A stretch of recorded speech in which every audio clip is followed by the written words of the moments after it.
Hello, আসসালামু আলাইকুম everyone. আমি ফারহানা আফরোজ। আজকে আমি স্টাটার বেসিক কিছু ব্যবহার সম্পর্কে আলোচনা করব। So let's get started. So একটি স্টাটারতে মেইনলি 4টা উইন্ডোজ থাকে। ফার্স্ট অফ অল এটাকে বলা হয় রেজাল্ট উইন্ডো, যেখানে আপনি আপনার সকল রেজাল্টগুলো দেখতে পারবেন। আপনি যে কমান্ডগুলো রান করবেন সেগুলো সব রেজাল্টগুলো একটার পর একটা এখানে দেখতে পাবেন। এরপরে এটাকে বলা হয় রিভিউ উইন্ডো, যেখানে আপনি কি কি কমান্ড রান করেছেন সেগুলো এখানে দেখতে পাবেন এবং আরও পরবর্তীতে এই কমান্ডগুলো ব্যবহার করতে চাইলে সেটা ব্যবহার করতে পারবেন। এরপরে আছে এখানে বলা হয় ভেরিয়েবল উইন্ডো, যেখানে আপনি আপনার ডেটা সেটের সকল ভেরিয়েবল লিস্টগুলো এখানে দেখতে পাবেন এবং তার পাশে আপনি লেভেল ডিসক্রিপশনও দেখতে পাবেন। লাইক আপনি যদি ভেরিয়েবলগুলো শর্ট ফর্মে নাম লেখা থেকে সেগুলোর ডিসক্রিপশন আপনি লেভেলে দেখতে পাবেন। এর পরবর্তীতে এখানে আছে এটাকে বলা হয় কমান্ড উইন্ডো, যেখানে আপনি আপনার কমান্ডগুলো লিখবেন এবং সেগুলো রান করবেন। সো স্ট্যাটাতে মেইনলি দুইটা সাধারণ পদ্ধতি আছে ডেটা ব্যবহার করার জন্য। একটি হচ্ছে ড্রপ ডাউন মেনু, এগুলোকে বলা হয় ড্রপ ডাউন মেনু, এবং আরেকটা আছে ম্যানুয়াল। সো আপনি যদি ড্রপ ডাউন মেনু ব্যবহার করেন তাহলে আপনি সহজেই কমান্ডগুলো রান করতে পারবেন, এতে আপনার কমান্ডগুলো মুখস্থ করার প্রয়োজন পড়বে না। বাট আপনি যদি ম্যানুয়ালি কমান্ডগুলো এখানে লিখে রান করতে চান সেটাও আপনি করতে পারবেন, পরবর্তীতে ডু ফাইল ব্যবহার করে সেটা সেভ করে আপনি পরবর্তীতে ব্যবহার করতে পারবেন। বাট সেটা একটু ডিফিকাল্ট হবে, আবার পরবর্তীতে সেটা আপনার জন্য লাভজনকও হবে। তো প্রথমে আমি আপনাদের দেখাবো কিভাবে ড্রপ ডাউন মেনু ব্যবহার করতে হয়। সো ফার্স্ট অফ অল এখানে আছে ফাইল মেনু, যেখানে আপনি আপনার এক্সিস্টিং স্টাটার ডেটা ফাইল থাকলে সেটা ওপেন মেনুর মাধ্যমে সেটা ওপেন করতে পারবেন। এরপরে আছে ইম্পোর্ট এক্সপোর্ট ডেটা, লাইক আপনার যদি ডেটাটা এক্সেলে সেভ করা থাকে তাহলে এক্সেল ফাইল থেকে আপনি ইম্পোর্ট করে স্টাটাতে আনতে পারবেন। সো এরপরে আছে ডেটা মেনু, যেখানে আপনি ডেটা সম্পর্কে সকল কিছু পাবেন, এখানে আপনি ডেটা এডিট করতে পারবেন। এরপরে আছে গ্রাফিক্স মেনু, যেখানে আপনি বিভিন্ন প্রকার গ্রাফ তৈরি করতে পারবেন। এরপরে আছে স্ট্যাটিস্টিক্স মেনু, এটা হচ্ছে সব থেকে ইফেক্টিভ এইগুলার মধ্যে, কারণ আপনি এখানে আপনার ডেটাগুলোর যে কোনো ক্যালকুলেশন এই স্ট্যাটিস্টিক্স মেনুর মাধ্যমে করতে পারবেন। সো এরপরে আছে হেল্প মেনু, এখানে দেখুন পিডিএফ ডকুমেন্টেশন, এটা বেসিক্যালি একটি ম্যানুস্ক্রিপ্ট যেটার মাধ্যমে আপনি কিভাবে স্ট্যাটা ব্যবহার করবেন এবং কমান্ডগুলো কিভাবে লিখবেন সেটা সম্পর্কে এখানে বলা আছে। আপনাদের যদি এক্সিস্টিং একটা স্টাটা ডেটা ফাইল থাকে তাহলে আপনি এই ফাইল অপশনে গিয়ে ওপেন মেনুতে ক্লিক করবেন। ওপেন মেনুতে ক্লিক করলে আপনার যে স্টাটা ডেটা ফাইলটা আছে সেটাতে আপনি সেই ফোল্ডারে গিয়ে আপনি এটার উপর লাইক আমার এই ডেটা নামে আমার স্টাটাতে একটা স্টাটা ডেটা ফাইল আছে, সো সেইটা আমি ডাবল ক্লিক করে ওপেন করলে এই যে দেখুন এটা স্টাটাতে চলে এসেছে। সো এই যে দেখুন আমার স্টাটা ডেটা ফাইলটা। তো আপনার যদি এখন স্টাটা ডেটা ফাইলে সেভ করা না থাকে, আপনার যদি ডেটাটা এক্সেল ফাইলে থাকে তাহলে আপনি কিভাবে ইম্পোর্ট করবেন? তো সেক্ষেত্রে আপনি ফাইল অপশনে গিয়ে এরপরে আপনি ইম্পোর্টে যাবেন। এরপরে আপনি ইম্পোর্টে গিয়ে এক্সেল স্প্রেডশিটে ক্লিক করবেন। এক্সেল স্প্রেডশিটে ক্লিক করার পর এখানে দেখুন ব্রাউজ অপশন আছে, এই ব্রাউজ অপশনে ক্লিক করবেন। এরপরে আপনার এক্সেল ডেটা ফাইলটা যেখানে আছে সেই ফোল্ডারে আপনি যাবেন। এখানে আমার এক্সেল ডেটা ফাইলটা আছে।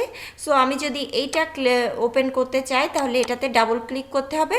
এরপরে আপনি দেখুন এখানে একটা ওয়ার্কশিট লেখা আছে, লাইক আপনার যদি অনেকগুলো শিট থাকে তাহলে এখান থেকে আপনি সেটা সিলেক্ট করতে পারবেন। আমার এইটাতে এক্সেলে একটাই শিট আছে, সো এইটাই সিলেক্ট করলাম।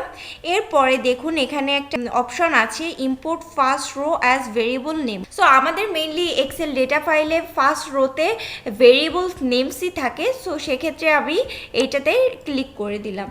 সো এটাতে ক্লিক করলে দেখবেন আপনার ফার্স্ট রোতে এখন ভেরিয়েবল নেমগুলো দেখাচ্ছে, বাট এটাতে যদি আপনি ক্লিক না করেন তাহলে দেখুন ফার্স্ট রোতে আপনার ABCD থাকছে। এটাতে আপনার এই ভেরিয়েবল নেমটাকে 1 নাম্বার হিসেবে সিলেক্ট করছে এটা। সো এটা করলে আপনার ইম্পোর্ট করাটা সঠিক হবে না, সেক্ষেত্রে আপনি import first row as variable name এটাতে ক্লিক করে এরপরে ওকেতে ক্লিক করবেন। এরপরে দেখুন এই যে এটা কিন্তু এক্সেল ফাইল থেকে স্ট্যাটা ফাইলে ইম্পোর্ট হয়ে গিয়েছে।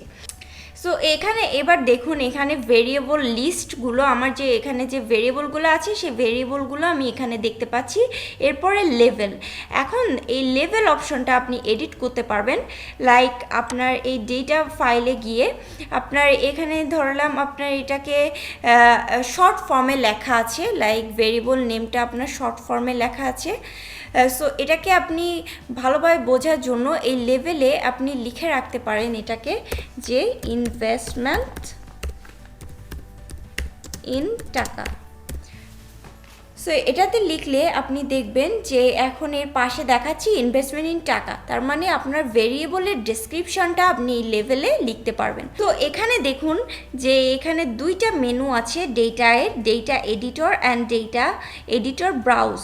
তো আপনি যদি ডেটা এডিটর ব্রাউজে ক্লিক করেন তাহলে কিন্তু আপনি এখানে ডেটাগুলো এডিট করতে পারবেন না। সো আপনার যদি ডেটাগুলো এডিট করতে হয় তাহলে আপনাকে এই ডেটা এডিটরে ক্লিক করতে হবে।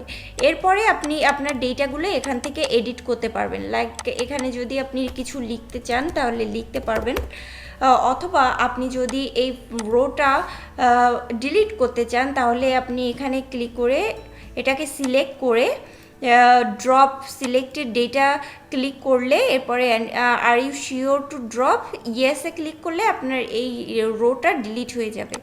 আবার আপনি যদি এই কলামটা ডিলিট করতে আপনি যদি এই ভেরিয়েবলটা ডিলিট করতে চান তাহলে এটাকে সিলেক্ট করে আপনি ড্রপ সিলেক্টেড ডেটাতে ক্লিক করলে ইয়েসে ক্লিক করলে আপনার ডেটাটা ডিলিট হয়ে যাবে। এখন এই ডেটাটা এক্সেল ফাইল থেকে আপনি তো নিয়ে এসেছেন, এখন এই এক্সেল ফাইল থেকে আপনি এটা স্ট্যাটা ডেটা ফাইলে সেভ করতে চান।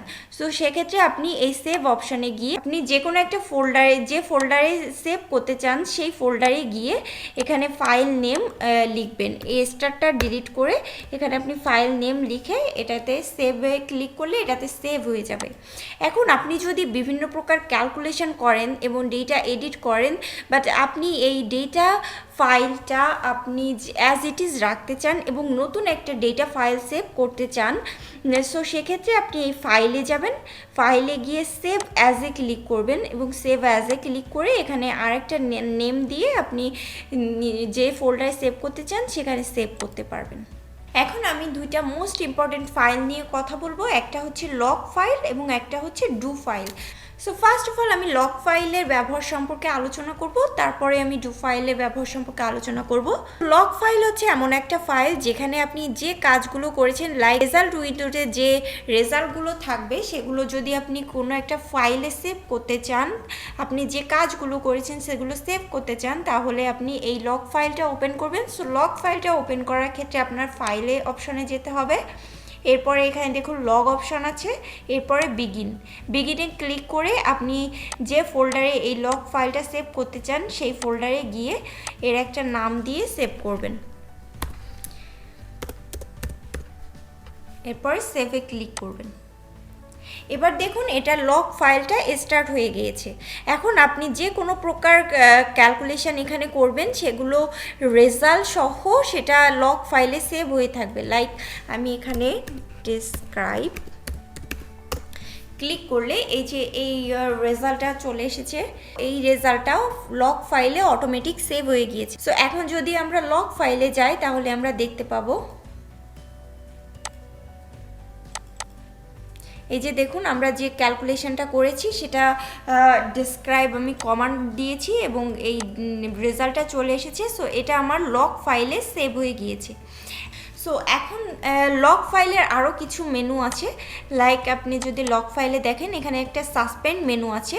সো এই সাসপেন্ড মেনুটা হচ্ছে আপনি যদি এখন কোনো কমান্ড রান করতে চান এবং সেই কমান্ডের রেজাল্টটা আপনি আপনার লগ ফাইলে শো করতে চান না, সো কিছুক্ষণের জন্য আপনি আপনার লগ ফাইলটা সাসপেন্ড করে রাখতে চান, তো সেক্ষেত্রে আপনি লগ সাসপেন্ডে ক্লিক করবেন। লগ সাসপেন্ডে ক্লিক করার পর দেখুন এটা সাসপেন্ড হয়ে গেছে। এখন যদি আপনি কোনো কমান্ড রান করেন তাহলে সেটা সেই সেভ করা লগ ফাইলে ওটা সেভ হবে না। এখন যদি আমি এখানে করি সাম, এই কমান্ডটা রান করেছি এবং এই রেজাল্টটা চলে এসেছে, বাট আমি যদি এখন আমার সেই লগ ফাইলে যাই সেভ করা, তাহলে দেখুন এখানে কিন্তু এটা সেভ হয়নি। সো এখন যদি আপনি আবার এই লগ ফাইলটা রিজিউম করতে চান, তাহলে আপনি আবার লগ ফাইলে যাবেন, গিয়ে এখানে রিজিউমিতে ক্লিক করবেন। রিজিউমিতে ক্লিক করার পর আপনার লগ ফাইলটা আবার রিজিউম হয়ে যাবে এবং এরপরে আপনি যে কমান্ডগুলো রান করবেন সেগুলো আবার ওখানে সেভ হয়ে যাবে। লাইক এখন যদি আমি আবার রান করি TAB, দেখুন এটা আপনার লগ ফাইলে কিন্তু আবার দেখাবে। এখন যদি আমি আবার সাম কমান্ডটা রান করি এবং এই রেজাল্টটা চলে এসেছে, এরপরে যদি আমি আবার আমার লগ ফাইলে যাই তাহলে দেখতে পাবে যে দেখুন আমার রিজিউম করার পরবর্তীতে যে কমান্ডগুলো আমি দিয়েছি সেই কমান্ডগুলো এখানে সেভ হয়ে গিয়েছে। সো এটা হচ্ছে লগের ব্যবহার। এখন যদি আপনার এই লগ ফাইলটা ক্লোজ করতে চান তাহলে আপনার আবার ফাইলে যেতে হবে, লগে যেতে হবে, এরপরে ক্লোজে ক্লিক করবেন। আপনার লগ ফাইলটা এখন ক্লোজ হয়ে গিয়েছে। আপনি যদি পরবর্তীতে আবার এই রেজাল্টগুলো সেভ করতে চান তাহলে আপনার আবার নতুন করে একটা লগ ফাইল খুলতে হবে, কারণ আমি এটা সাসপেন্ড করিনি, এবার আমি এটা ক্লোজ করে দিয়েছি। এখন আপনি যদি আপনার লগ ফাইলটা প্রিন্ট করতে চান তাহলে আপনি প্রিন্ট করতে পারবেন। দেখুন এই লগ ফাইলটা আপনি যদি প্রিন্ট করতে চান এই ফাইল অপশনে গিয়ে আপনি প্রিন্ট করতে পারবেন। এখন যদি আপনি আবার আপনার এই লগ ফাইলটা ওয়ার্ড ফাইলে নিয়ে যেতে চান তাহলে আপনি এখান থেকে নিয়ে যেতে পারবেন। লাইক আপনি এডিটে গিয়ে সিলেক্ট অল দিয়ে এরপরে কপি করে এই কপি অপশনটা আপনি আপনার ওয়ার্ড ফাইলে গিয়ে আপনি এটা পেস্ট করে দিতে পারবেন। সো আপনার ওয়ার্ড ফাইলে পেস্ট করলে এটা হবে কি, এখান থেকে এটা এডিট করতে পারবেন। তো এখানে এডিট অপশন আছে, বাট আপনি লগ ফাইলে কোনো এডিট করতে পারবেন না। পরে স্ট্যাটাতে আরও একটা মোস্ট ইম্পর্টেন্ট ফাইল আছে যেটা হচ্ছে ডু ফাইল। এই যে দেখুন এই আইকনটাতে যেটাতে নিচে লেখা এসেছে new do file editor. So এই ডু ফাইলে ক্লিক করলে আপনার একটা ডু ফাইল ওপেন হয়ে যাবে। এখন যদি আপনার কোনো এক্সিস্টিং ডু ফাইল এখানে আনতে চান তাহলে আপনি এই ওপেন মেনুতে যাবেন, গিয়ে আপনার এক্সিস্টিং যে ডু ফাইলটা আছে সেই ফোল্ডারে গিয়ে এটাতে ডাবল ক্লিক করবেন, করলে দেখুন আপনার এক্সিস্টিং ডু ফাইলটা এখানে চলে এসেছে। সো এখন যদি আপনি এই ডু ফাইলটার মেইনলি ব্যবহার হচ্ছে যে আপনি আপনার কমান্ডগুলো এখানে সিকোয়েন্সিয়ালি লিখতে পারবেন, আপনি কী কী কমান্ড রান করবেন একটা ডেটা এডিট করার জন্য। লাইক আপনার কোনো ডেটা অ্যানালাইসিস করা লাগলো, আপনি আপনার কমান্ডগুলো এখানে লিখতে পারবেন এবং এখানে এটা পরবর্তীতে সেভ করে পরবর্তীতেও ব্যবহার করতে পারবেন। এখানে সেভ অপশান আছে, লাইক আপনি ফাইলে গিয়ে এখানে সেভ করতে পারবেন, সেভ অ্যাজে গিয়ে আপনার যে কোনো একটা ফোল্ডারে সেভ করতে পারবেন। সো পরবর্তীতে এই ডু ফাইলটা আপনি আপনার কাজে ব্যবহার করতে পারবেন। সো সেক্ষেত্রে আপনার এই কমান্ডগুলো জানা থাকতে হবে, বাট এটা অনেক বেশি ইফেক্টিভ, কারণ যে কোনো প্রফেশনাল কোনো ডেটা অ্যানালাইসিস করার সময় আপনাকে এই ডু ফাইলটা মেনটেন করতে হবে, কারণ এটার মাধ্যমে বোঝা যাবে আপনি কোন কোন কমান্ডটা সিকুয়েন্সিয়ালি রান করেছেন, কোথাও কোনো প্রবলেম আছে কিনা, বা আপনার পরবর্তীতে এটা ইউজ করতে সুবিধা হবে বা এডিট করতে সুবিধা হবে। এখানে এখন আমার যে ডু ফাইলে কমান্ডগুলো আছে আমি যদি সেগুলো রান করতে চাই তাহলে এটাতে সিলেক্ট করে এই মেনুটাতে এক্সিকিউট সিলেকশন এটাতে ক্লিক করলে এটা রান হয়ে যাবে এবং এর রেজাল্টটা আপনি এখানে দেখতে পাবেন। আবার আপনি চাইলে এই কমান্ডটা কপি করে আপনি এই কমান্ড অপশানে দিয়ে এখানে ইন্টারে ক্লিক করলে এটাও রান হয়ে যাবে। সো এই হচ্ছে কমান্ড রান করার দুইটা উপায়। আর একটা আছে ড্রপ ডাউন মেনু, যেটাতে আপনার কমান্ডটা জানা লাগবে না, আপনি এই মেনু থেকে সিকোয়েন্সিয়ালি গিয়ে আপনি কমান্ডটা দিতে পারবেন। তো এই ছিল স্ট্যাটার বেসিক ব্যবহার সম্পর্কে।